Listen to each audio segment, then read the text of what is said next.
வெற்றிகரமான மற்றும் ஆரோக்கியமான வாழ்க்கைக்கு இந்த நபர்களிடமிருந்து விலகி இருங்கள் அல்லது அவர்களின் எதிர்மறை தாக்கத்திற்கு நீங்கள் அடிபணிய வேண்டாம். 1. உங்களை இழிவுபடுத்துபவர்கள்.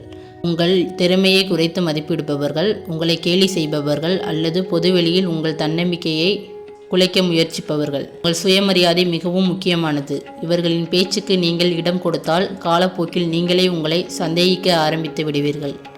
உங்கள் மதிப்பை அறிந்திருங்கள், விமர்சனங்களை அலட்சியப்படுத்துங்கள். 2. உங்களை ஆதிக்கம் செலுத்த முயற்சிப்பவர்கள்.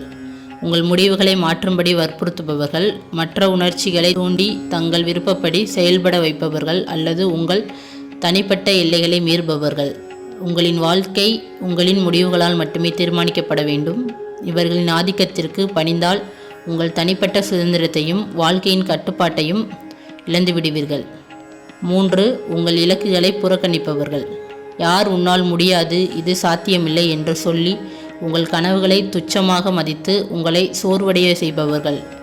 உங்கள் கனவுகள் உங்கள் வாழ்க்கைக்கு வழிகாட்டும் வெளிச்சம். மற்றவர்களின் பயங்கள் அல்லது எதிர்மறை எண்ணங்களுக்காக நீங்கள் உங்கள் இலக்கை பணிய வைக்கக்கூடாது. உங்களுக்கு நீங்களே மிகப்பெரிய ஆதரவாளராக இருங்கள். 4. நியாயமற்ற மற்றும் நெறிமுறையற்ற சூழ்நிலைகள். வேலை செய்யும் இடத்தில் அல்லது சமூகத்தில் உங்களுக்கு நடக்கும் அநீதிகள், தவறான செயல்கள் அல்லது நெறிமுறையற்ற கோரிக்கைகள். உண்மைக்கும் நீதிக்கும் உங்கள் தனிப்பட்ட தார்மீக கொள்கைகளுக்கும் எதிராக நீங்கள் ஒருபோதும் பணியக்கூடாது. நேர்மை மற்றும் நாணயம் ஆகியவை ஒரு மனிதனின் மிக உயர்ந்த வெற்றியாகும். உண்மைக்கும் நீதிக்கும் உங்கள் தனிப்பட்ட தார்மீக கொள்கைகளுக்கும் எதிராக நீங்கள் ஒருபோதும் பணியக்கூடாது. நேர்மை மற்றும் நாணயம் ஆகியவை ஒரு மனிதனின் மிக உயர்ந்த வெற்றியாகும். 5.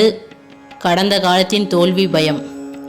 நீங்கள் முன்பு சந்தித்த தோல்விகளின் நினைவுகள் எதிர்காலத்தில் முயற்சி செய்யாமல் உங்களை தடுக்க முயற்சிக்கும் போது கடந்த காலம் ஒரு பாடம் மட்டுமே, அது ஒரு தீர்வு அல்ல. மீண்டும் தோல்வியடைந்து விடுவோமோ என்ற பயத்திற்கு பணிந்தால் நீங்கள் புதிய வாய்ப்புகளை இழந்து விடுவீர்கள். பயத்தை மீறி செயல்படுவதுதான் உண்மையான வீரம். இறுதியாக, நீங்கள் யாருக்காகவும் பணிய தேவையில்லை. நீங்கள் உங்கள் மதிப்பீடுகளுக்கும் உங்கள் உண்மையான தன்மைக்கும் மட்டுமே உண்மையுடன் இருக்க வேண்டும்.